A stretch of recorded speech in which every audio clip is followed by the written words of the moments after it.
You're listening to the E-Commerce Minute, your daily dose of e-commerce, tech, and retail news with your hosts, Bart Mroz and John Suter.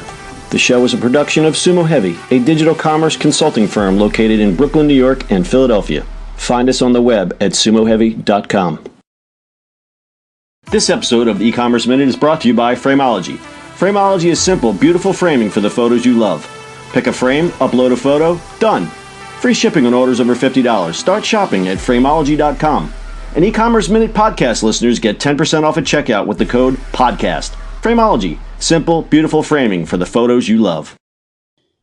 This is the E-Commerce Minute for November 29th, 2017. Amazon Go is almost a go. It appears that Amazon's cashierless store concept, Amazon Go, is almost ready to go, according to a recent report by Bloomberg News. For the last year, Amazon employees in downtown Seattle have been testing the experimental convenience store concept.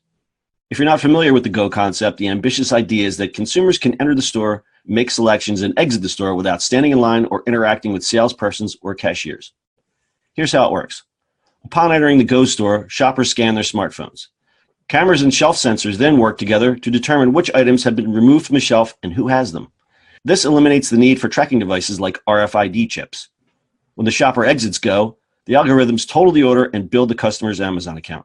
The report states that test employees have tried their best to fool the technology. In one instance, 3 Amazonians wore bright yellow Pikachu costumes and walked around the store, grabbing sandwiches, drinks, and snacks.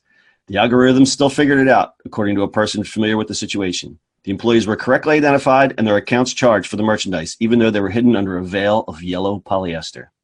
The store concept was unveiled last December and was expected to launch this year, but ran into some technical issues and postponed the launch.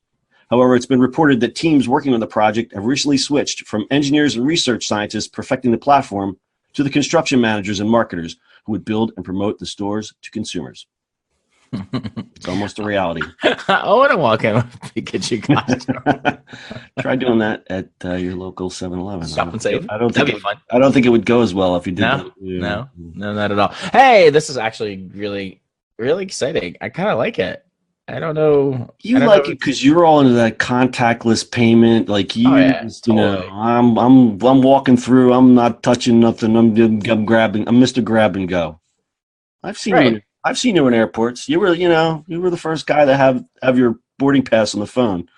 That's right. I didn't screw around, dude. Even the flight attendants didn't know what it was. Yeah, I didn't give two shits, dude. I was like, let's go. They were like, yeah, that's easy. Can I have your boarding pass? And you're like this. Here. Hey, my business partner still prints a train ticket every time. And its own weird.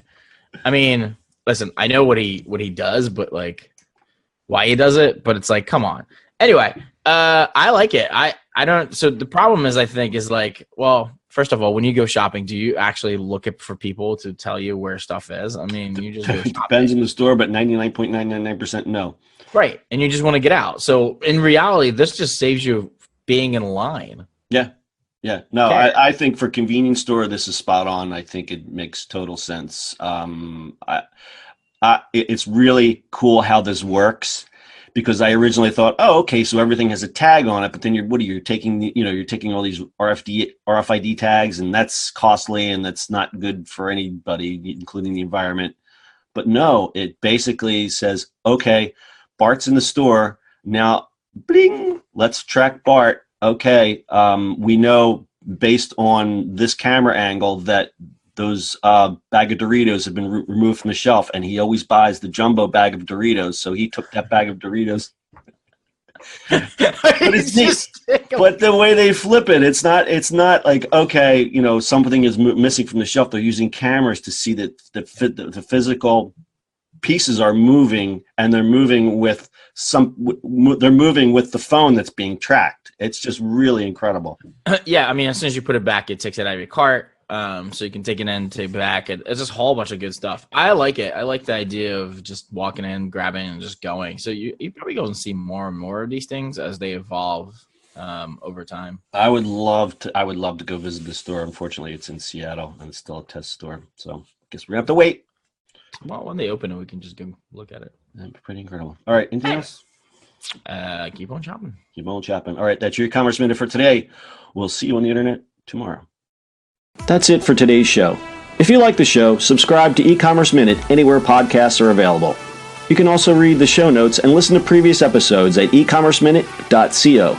And finally, if you've got feedback or suggestions for the show, reach out to us on social media at Sumo Heavy.